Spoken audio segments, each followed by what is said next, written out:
তার কবর আবু বকর সিদ্দিকের পাশে হবে, যদিও আমার ইচ্ছে ছিল। আবার ওমর বললেন, যাও তুমি আবারও বলো আমার লাশটা মসজিদে নববীর পাশে রেখে দিয়ে আয়েশাকে বলিও পুনরায় ওমরের কবর কি আবু বকর সিদ্দিকের পাশে দিব? যদি হ্যাঁ বলে দিও, না বললে বাকিউল গারকাদে জনগণের পাশে আমার কবর দিও। শোনো, আয়েশাকে বলার সময়তে বলিও উমর আবু বকর সিদ্দিকের পাশে থাকতে চেয়েছে, বলিও না যে আমিরুল মোমিনিন চেয়েছে। আমিরুল মোমিনিন বলো না। আরে 20 বছর আগে তার চেয়ারম্যানই পদ শেষ হয়েছে, বলছে সাবেক চেয়ারম্যান, বলছে সাবেক প্রিন্সিপাল। এই ছেলে কথা আমি বুঝাতে পারিনি, বুখারীর হাদিস। ওমর কি বলছেন ছেলেকে, যে আব্দুল্লাহ আয়েশার কাছে গিয়ে বলিও যে কবরটা আবু বকর সিদ্দিকের পাশে দিতে দিবে কিনা। বলার সময়তে বলিও ওমর চেয়েছে, বলিও না যে আমিরুল মোমিনিন চেয়েছে। না, বুঝাতে পারলাম না কথা। আয়েশাকে গিয়ে বলিও না যে কে চাচ্ছে জায়গা, আমিরুল মোমিনিন চাচ্ছে, এটা বলিও না। আমি এখন জাতির আমিরুল মোমিনিন নই। অর্ধ পৃথিবীর খলিফা, কুশাগর বুদ্ধিজীবী রাজনীতিবিদ ওমর, যাকে দেখে রাস্তাতে শয়তান চলে না। আল্লাহর নবী বলছেন, জান্নাতে ঘুরছিলাম, দেখলাম খুব টকটকে ঝকঝকে ঘর, অবাক হয়ে গেলাম, এত সুন্দর ঘর। পাশে একজন বৃদ্ধা মহিলা। আমি বললাম, ঘরটি কার বলতে পারো? মহিলা বলল, ঘরটি উমারের। আমি আঁতকে উঠলাম। উমারের আত্মমর্যাদা আমার স্মরণ হলো। আমি ভিতরে যেতে চেয়েছিলাম, কিন্তু উমারের আত্মমর্যাদাকে হিসাব করে আমি এই ঘরের ভিতরে যাইনি। আল্লাহ রাসূল বলছেন, আমি উমারের আত্মমর্যাদাকে হিসাব করি। উমার অর্ধ পৃথিবীর খলিফা, কুশাগর বুদ্ধিজীবী রাজনীতিবিদ উমর বলছেন, বলিও যে উমার চেয়েছে, বলিও না যে আমিরুল মোমিনিন চেয়েছে।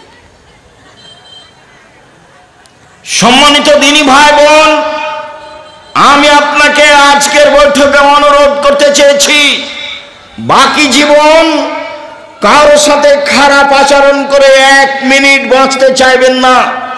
যা হবে হবে। অর্থ সম্পদ কেউ লুটে নিল, কেউ গালি দিল, কেউ মামলা করলো। আসামি হয়ে যেতে রাজি আছি, বিবাদী হয়ে, বাদী হয়ে নয়। আমি কারোর বিরুদ্ধে মামলা করব না, এতে আমি রাজি নই। দিনী বন্ধের বলছি, 2টা কাজ জীবনে করবেন না। মেয়ে কথা বলছো কেন? মহিলা মানুষ হিসাবে 2টা কাজ করবেন না। 1, অভিমান নেই। অভিমান করলেই শয়তান সুযোগ পাবে। অভিমান কি? দিনাজপুর স্বপ্নপুরী নিয়ে গেল না দেখতে, অভিমান। একদিন জামিয়া সালাফিয়া সম্মেলনে রাজশাহী নিয়ে গেল না, এর নাম অভিমান। অভিমান করলেই শয়তান সুযোগ পাবে। 2, প্রতিবাদ। তোমার মা কেন এই কথা বললো, তোমার বাপ কেন এই কথা বললো, তোমার ভাই কেন এই কথা বললো, তুমি কেন এই কথা বললে? প্রতিবাদ নেই, জীবন সুন্দর হবে। তুমি যেভাবে রাখবে তাতে আমি খুশি। মোটা কাপড়ে তুমি খুশি তো আমিও খুশি, চিকন কাপড়ে তুমি খুশি তো আমিও খুশি। আমার পক্ষ থেকে কোনো অভিমান নেই, আমার পক্ষ থেকে কোনো অভিযোগ নেই, আমার পক্ষ থেকে কোনো আপত্তি নেই। যা আপনার ভালো তা আমার ভালো। তখন শয়তান চুপটি লেগে চলে যাবে। আর যদি খালি বলেন, হ্যাঁ তুমি আমার এই কথা শোনোনি, তোমাকে তো বলেছিলাম, তোমার এই কথা মানলে না, তখন আপনি তো বললেন, তো এভাবে গরম করে বলছিস কেন কথা? হ্যাঁ বলবো না, তুমি আমার কোনো কথা শোনো না। কোনটা তো শুনি না, শুনিতে সব, একটাও শোনো না, তোমার সাথেই থাকবো না, থাকিস না, যা, তালাক দিয়ে দাও, এক্ষুনি তালাক দিয়ে দাও, যা তোকে তালাক দিলাম, 1 তালাক 2 তালাক 100 তালাক দিলাম। যখন তালাক দেওয়া শেষ হয়েছে তেমনি শয়তান চলে গেছে। ইন্না লিল্লাহি ওয়া ইন্না ইলাইহি রাজিউন। এবার ছেলে যা আছে 3টে, এখন কিন্তু আর শয়তান নেই। বেগুন তুলে খেলে গাছ এখনো আছে, আর মোলার গাছ তুলে খেলে গাছটাই শেষ। তালাক দিলে কি হবে? বুদ্ধি শেষ। অন্য পথে যাবেন, তালাকে যাবেন না। অন্য পথে যাবেন, তালাকে যাবেন না। সতর্কতার যে কোনো পথ অবলম্বন করেন, তালাকে গেলেই বিপদ। সম্মানিত দ্বীনি ভাই বোন, আবু হুরায়রা রাদিয়াল্লাহু তাআলা আনহু বলেন, রাসূল সাল্লাল্লাহু আলাইহি সাল্লাম বলেছেন, পৃথিবীর মানুষ শুনে রেখো, আল্লাহ তাআলা বলেন, মান ওয়াসালাকে ওয়াসালতুহু ওমানকে ওমান কাতাকে কাতাতুহু। এই সদাচরণ, এই ভালো চালচলন শোনো, আমি আল্লাহ তোমাকে বলছি, তোমাকে নিবে যে আমি তাকে নিব, তোমাকে ছেড়ে দিবে যে আমি তাকে ছেড়ে দিব। সদাচরণ নেই যার, আল্লাহ নেই তার। সদাচরণ আছে যার, আল্লাহ আছে তার। আয়েশা রাদিয়াল্লাহু তাআলা আনহা বলেন, সদাচরণ আল্লাহর আরশ ধরে এরকম ঝুলন্ত অবস্থায় ঝুলে বলে, আমি সদাচরণ বলছি, ওমান ওয়াসালানি ওয়াসালাহুল্লাহ ওমান কাতানি কাতাহুল্লাহ। আমি সদাচরণ, আমাকে যে নিবে আল্লাহ তাকে নিবেন। আমি সদাচরণ, আমাকে যে ছেড়ে দিবে আল্লাহ তাকে ছেড়ে দিবে। আব্দুল রাজ্জাক সাহেব, দুনিয়াতে যারা জুলুমবাজ, টাকা পয়সা তাদের, যারা হিন্দু ও মুসলিম, টাকা পয়সা তাদের। আপনি তো বলছেন সদাচরণ যার, আল্লাহ তার। সদাচরণ নেই যারা, আল্লাহ নেই তার। তাহলে যাদের সদাচরণ নেই তাদেরই তো অর্থ সম্পদ থাকলো, তাহলে তার আল্লাহ থাকলো না কি করে? শুনুন, দুনিয়া সবাই ভোগ করতে পারে, আর দুনিয়া হুলওয়াতুন খাজেরা। দুনিয়া হচ্ছে মিঠে বস্তু, একলাহাল বারল ফাজেরও। ভালো মানুষও খায়, মন্দ মানুষও খায়। পরকাল ভালো মানুষের জন্য। অতএব দুশ্চিন্তা ভোগ করবেন না। কষ্ট হলেও সদাচরণের বিনিময় জান্নাত, ফল ভালো হবেই হবে। টাকা কম আছে, শান্তি বেশি আছে, কারোর সাথে ঝগড়া নেই, মামলা মোকদ্দমা নেই, নিশ্চিন্তায় থাকি, পয়সা অল্প উপার্জন করি, দিন কাটাই। আবু মুসা আশআরী রাদিয়াল্লাহু তাআলা আনহু বলেন, রাসূল সাল্লাল্লাহু আলাইহি সাল্লাম বলেছেন, আল মুমিন লিল মুমিন কাল বুনিয়ান ইয়াসুদ্দু বাযুহু বাযান। একজন মুমিন আরেকজন মুমিনের সাথে এইভাবে আঙ্গুলগুলি আঙ্গুলের মধ্যে ঢুকিয়ে দিলেন, যেমন এইটা যেমন থাকে, মুসলমান আপোষে থাকবে তেমন। নোমান ইবনে বাশির বলেন, রাসূল সাল্লাল্লাহু আলাইহি সাল্লাম বলেছেন, আল মুমিন কারাজুলিন ওয়াহিদ, আল মুমিনুনা কারাজুলিন ওয়াহিদ। সারা পৃথিবীর মানুষ যেন একটাই।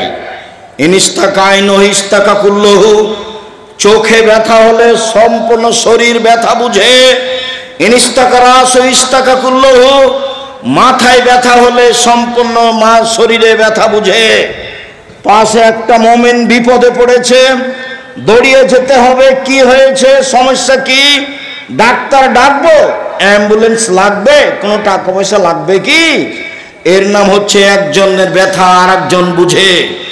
দল সংগঠন করো যদি, তাহলে কেউ যদি বিপদে পড়ে তাহলে তোমার মনটা বলে ঠিক হয়েছে, ঠিক হয়েছে, উচিত হয়েছে। আর আমি নিজে চোখে গরু জবাই করতে দেখেছি। শত্রুপক্ষ বিপদে পড়েছে, তখন এ কি করেছে? গরু জবাই করতে দেখেছি। দুইটা কাজ আমি নিচে দেখেছি। তাহলে গরু জবাই করতে আমি নিজে দেখেছি, আর দুই ভাই গন্ডগোল করে ঢেঁকি কেটে ভাগ করে নিয়েছে, এটা আমি নিজে দেখেছি। ঢেঁকি কেটে ভাগ করে নিয়েছে। এই ছেলে শোনো, ভাইয়ের সাথে গন্ডগোল করবো না, বড় ভাই যা বলছে তা শোনো। তুমি ভাইয়ের রুজি নিয়ে দুনিয়াতে আসনি, তোমার রুজি তোমার তাকদিরে আছে। তুমি তোমার মাকে বলতে শিখো, চিন্তা করবেন না আম্মা, বোন আমার কাছে খাবে, ভাইগনারা আমার কাছে খাবে, বোনের স্বামীরা আমার কাছে খাবে, আমার আব্বার যত আত্মীয় স্বজন আছে আমার কাছে খাবে, আপনার আমার মায়ের যত আত্মীয় স্বজন আছে সব আমার কাছে খাবে। শোনো, মন বড় করো, রুজি উপরে আছে। তুমি তোমার বউ দুইজন মিলে রুজি উপার্জন করছিলে, একটা ছেলে হলো 3 জন করছো, আর একটা মেয়ে হলো 4 জন করছো, আরো ছেলে মেয়ে হলো অনেক করছো। তাহলে তোমার হাত দিয়ে আল্লাহ দেখো কত রুজি দিচ্ছে। তোমার বোন আসলে সেটাও হবে, তোমার ভাগ্নের আসলে সেটাও হবে। উপর থেকে একটা আল্লাহর দয়া থাকবে, তোমার ভালো আচরণের কারণে তোমার অর্থ সম্পদ বাড়তে থাকবে, কোনোদিন পিছিয়ে হটিও না। সম্মানিত দিনী ভাই বোন, রাসূল সাল্লাল্লাহু আলাইহি সাল্লাম বলেন, আয়েশা রাদিয়াল্লাহু তাআলার বিবরণ, ইন্নামাল মুমিনু ইয়াজুদু বিহুসনি খুলুকিহি দারাজাতা সায়ামুল কায়েম। ভালো আচরণ দিয়ে মানুষ দুইটা নেকি অর্জন করে। এক, নিয়মিত তাহাজ্জুদ পড়লে যত নেকি হয়। 2, নিয়মিত নফল রোজা থাকলে যত নেকি হয়। দুটার সমন্বয়ে যত নেকি হয়, ভালো চাল চলনে তত নেকি হয়। মনে থাকবে না মনে হয়? এক, নফল রোজা, বৃহস্পতিবার সোমবার। আজকে রোজা ছিলেন? ইন্না লিল্লাহি ওয়া ইন্না ইলাইহি। মুখ বন্ধ হয়ে গেল কেন? তাফসির মাহফিল শুনে শুনে অন্তর মরে গেছে নাকি? নির্বাচন করে মিছিল করে অন্তর মরে গেছে কি? ভাইজান মুরব্বী, আপনি সিয়াম ছিলেন আজকে? ইন্না লিল্লাহি ওয়া ইন্না ইলাইহি রাজিউন। কেন? আজ তো সোমবার, বৃহস্পতিবার সোমবার সিয়াম থাকতে হবে। আসলেন ঢং ঢং করে, চলে গেলেন ঢং ঢং করে। এটাই হলো বিয়ে? কোরআন হাদিস তো না, এটাই নীতি। কেন আজকে সিয়াম থাকেননি? থাকেননি কেন? কেন থাকেননি? থাকলেন না কেন? বৃহস্পতিবারে সিয়াম থাকেননি কেন? আল্লাহ নবী তো বলছেন, বৃহস্পতিবার সোমবার মানুষের পাপ নেকি পেশ করা হয়। আমার মন চায়, আমার যখন রিপোর্ট দেখবে তখন আল্লাহ দেখুক যে আমি সিয়াম আছে, এই নাও দেখো আমার পাপ নেকি, দেখো আমি কি আছি, এখন সিয়াম আছে। তা আপনার একটু মন চায় না কেন? ইবাদতের জগতের সবচেয়ে দামি ইবাদত সিয়াম। কি ইবাদতের জগতে সবচেয়ে দামি ইবাদত, কেন আপনি সিয়াম থাকেননি? উপস্থিত বৈঠকের দিনই বোন, কি ব্যাপার, সিয়াম ছিলেন আজকে? শুধু তো খালি ঝগড়া করে জীবনটা কাটালেন। সদাচরণে একসাথে 3 নেকি হয়। 1, আল্লাহর পথে জিহাদ করলে যত নেকি হয়। 2, নিয়মিত নফল সিয়াম রোজা থাকলে যত নেকি হয়। 3, নিয়মিত তাহাজ্জুদ পড়লে যত নেকি হয়। ভালো চাল চলনে তত নেকি হয়। ভালো চাল চলন কি জিনিস? অবাক কথা নয়? ভালো চাল চলন কি জিনিস?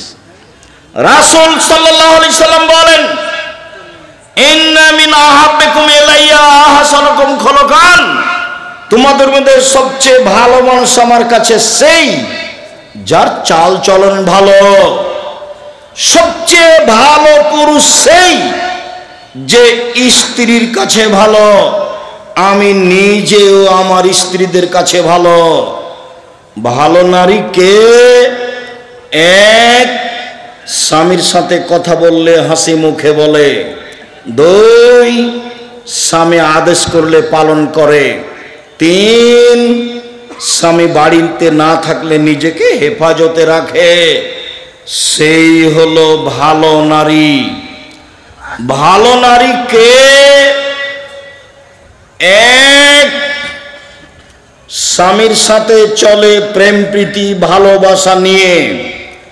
দুই, আল মওলুদ, বেশি বেশি সন্তান দিতে পারে।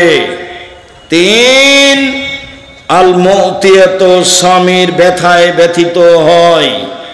চার, আল মুসিয়াত, স্বামীর সাথে সব সময় কথাবার্তায় সমস্যায় সুবিধায় একসাথে থাকে। যে চারটা গুণ আছে যার, সেই হলো ভালো নারী। খাদিজার মতো, আয়েশার মতো। এক, স্বামীর সাথে ভালোবাসা প্রেম প্রীতিতে থাকে। দুই, বেশি বেশি সন্তান দিতে পারে। তিন, স্বামী বিপদগ্রস্ত হলে সান্ত্বনা দিতে পারে। চার, স্বামীর সব সময় কথাবার্তায় কাজে অংশগ্রহণ করে। এক মিনিট, এই ছেলে খেয়াল করো তো দেখি ধরতে পারো কিনা। আল্লাহ নবী গারে হিরাতে ছিলেন, ইবাদত করছিলেন, তো হঠাৎ জিবরাইল এসে চেপে ধরে বলছেন, বলেন ইকরা, পড়েন। তা আমাদের নবী বলছেন পড়তে জানি না। তো জিবরাইল বলছেন পড়েন। তা আমাদের নবী বলছেন আমি পড়তে জানি না। তো জিবরাইল বলছেন পড়েন। তা আমাদের নবী বলছেন আমি পড়তে জানি না। চেপে ধরে বলছেন পড়েন, ইকরা বিস্মি রব্বিকাল্লাযী খালাক, খালাকাল ইনসানা মিন আলাক। এই অবস্থা দেখে আল্লাহর নবী তাড়াহুড়ো করে ঘরে এসে বলছেন, খাদিজা জাম্মেলুনি জাম্মেলুনি খাসিতু আলা নাফসি, আমাকে কম্বল দিয়ে জড়িয়ে ধরো খাদিজা, আমি মনে হয় মরেই যায় নাকি, আমি খুব বিপদগ্রস্ত। তখন উত্তরে কি বলছেন দেখেন, আর আপনার বউ কি বলবে সেটা আপনাকে দেখাবো। এক, কাল্লা, কখনো নয়, অসম্ভব, হতে পারে না, আপনার বিপদ আসতে পারে না। কাল্লা, কখনো নয়, অসম্ভব, হতে পারে না, আপনার বিপদ আসতে পারে না। আল্লাহে, আল্লাহর কসম, আল্লাহে, আল্লাহর কসম, আল্লাহে, আল্লাহর কসম, মাইফজিক আল্লাহ, আল্লাহ আপনাকে অপমান করবেন না। কেন? এক, তাসেলুর রাহেমা, আত্মীয়র সাথে সদাচরণ করেন, সদাচরণ, ভালো চাল চলন। দুই, তাকসেবুল মাদুমা, যার টাকা পয়সা নেই তাকে সাহায্য করেন। তিন, তামেলুল কাল্লা, যে কোনো কাজ করতে পারে না তাকে অর্থ সম্পদ দেন। চার, তাকরিজ জাইফা, মেহমানের মেহমান নওয়াজি করেন। এইসব কাজ আপনি করেন, কখনো আপনার ক্ষতি হবে না। এই কথা খাদিজা বললেন। আর আপনি আপনার স্ত্রীকে যদি বলেন, শোনো খালেদা, ঘটনায় তোমাকে তো বললাম যাও না, তোমাকে তো শতবার বললাম যান, তুমি তো কথা শোনো না, তুমি তো কথা শোনো না, তুমি তো এটা করলে, তোমার কারণে এটা হলো, নেন এবার। এ হলো দুইজনের সংসার। ও এখন বিপদগ্রস্ত, ওকে কিছু বলবে, চিন্তা করবেন না, সমস্যা হবে না ইনশাল্লাহ। আল্লাহকে বলি, আল্লাহ আমাদের সহজ পথ করে দিবেন। এদিকে না গিয়ে বলছে, তুমি তো গেলে জোর করে, তোমাকে তো নিষেধ করলাম, কত তোমাকে বললাম, তুমি ঠিকই হয়েছে, তোমার ঠিকই হয়েছে। এ হলো বউ, মানে বিদ্যাও নাই বুদ্ধিও নেই, অপ্রয়োজনীয় কথা বলে। আপনি আমার খুব কাছের মানুষ, আমি আপনার জন্য এসেছি, আপনাকে আমি মন থেকে ভালোবাসি। কোনো জায়গাতে কষ্ট পেলেও আপনাকে আমি কষ্ট দেওয়ার জন্য এসব কথা বলিনি। বক্তব্য শুনতে এসে যখন আপনি এখন যেমন নিস্তব্ধ আছেন, ভালো লাগে। বক্তব্য চলাকালীন যখন আপনি আপনার প্রয়োজন দেখান, কি প্রয়োজন, পেশাব পায়খানা, কি প্রয়োজন, এক কাপ চা, কি প্রয়োজন, দোকানে একটু ঘোরা, তখন এই স্বভাবকে আমি ঘৃণা করি। আমি তো কোরআন হাদিসের কথা বলছি। আমি তো দিন রাত বলছি, জীবনে আমি অপ্রয়োজনীয় বাক্য বলিনি। তা আপনার এইটুকু ধৈর্য হয় না কেন? নির্বাচন করে, গ্রামের বসবাস করে, মারামারি করে, ঝগড়া করে, আর ওই যে মোবাইলে ওটা কি, ওই যে দুইজনের ঝগড়া, টকশো, ফ্রি ফায়ার, বা আরও ওই যে আছে পাবজি, বা আরও যে ওরা কি বলে, যাই হোক, যেগুলো সব সময় একজন আর একজনের বিরুদ্ধে লড়ছে, ওগুলো দেখে দেখে দেখে স্বভাব একবারে পেশাব পায়খানার মতো হয়ে গেছে। মানে স্বভাব বলে কোনো জিনিসই নেই। 1, 5 ওয়াক্ত সালাত আদায় করবেন, কোনো আপোষ নেই। 2, হালাল রুজি উপার্জন করবেন, নিজে কাজ করি, নিজে খাই, ওখানে বসে গল্প কাটায় করি না। 3, কোরআন তেলাওয়াত করবেন, অল্প হলেও, সূরা ইখলাস হলেও। 4, আড্ডা পিটা চিরদিনের জন্য হারাম। আড্ডা পিটা 1, দোকানে বসে বসে আড্ডা পিটা। 2, মোবাইল নিয়ে ঘন্টার ঘন্টা বসে থাকা।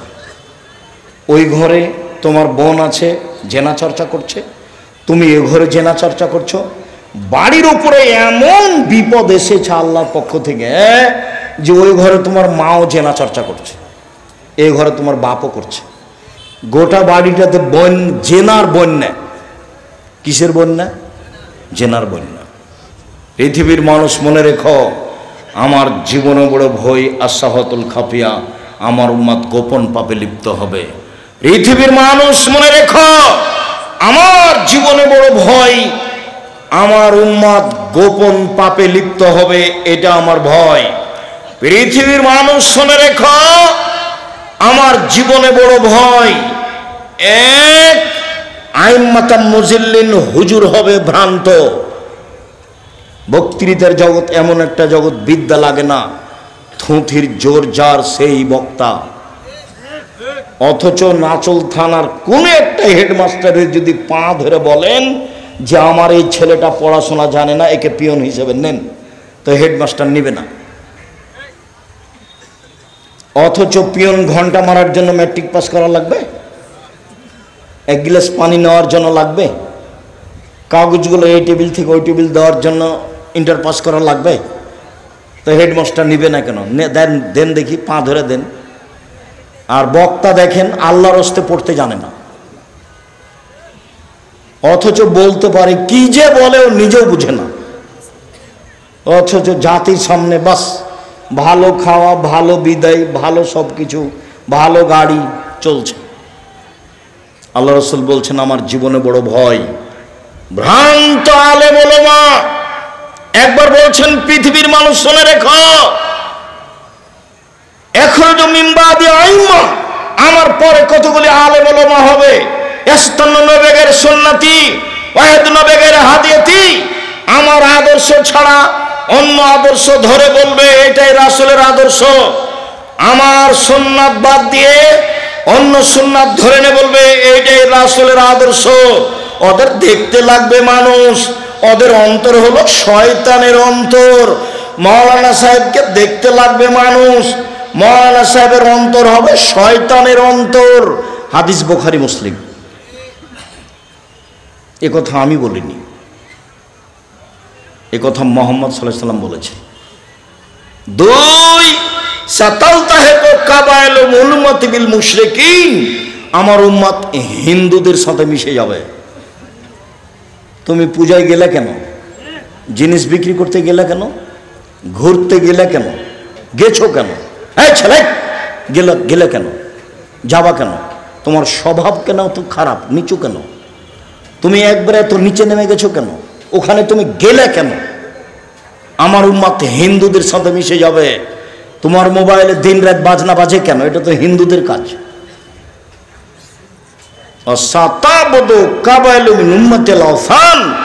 আমার উম্মত মূর্তি পূজা করবে। তোমার মোবাইলে এত ছবি কেন? তোমার মায়ের ছবি বেঁধে সাজিয়ে রেখেছো কেন? তোমার বাপের ছবি সাজিয়ে রেখেছো কেন? অ্যালবামে এতগুলো মূর্তি রেখেছো কেন? ছবি কেন রেখেছো? কেন নেতা নেত্রীর ছবি এভাবে রেখেছো? এই কথা আল্লাহ রাসূল বলেছেন, আমার জীবনে বড় ভয় আমার উম্মাত মূর্তি পূজা করবে, আমার উম্মাত হিন্দুদের সাথে মিশে যাবে। সম্মানিত দিনী ভাই বোন, নিজেকে বাঁচান, পরিবারকে বাঁচান, নিজেকে বাঁচান, পরিবারকে বাঁচান। রুজি ব্যবসা করে করেন, সবচেয়ে ভালো হবে। আমাদের যেসব বই পুস্তকগুলি আছে, যদি আমার পক্ষ থেকে কিছু আল ইতিসাম পত্রিকা ফ্রি আছে, সেটা নিয়ে এসেছি কিনা আমি জানি না। যদি পত্রিকা নতুন আছে আর আমার পক্ষ থেকে ফ্রি আছে, সেটা দেখবেন। আর বই পুস্তক সেগুলো নিয়ে যাবেন। আর অবশ্যই সামনে মাসের 6-7 তারিখে আসবেন।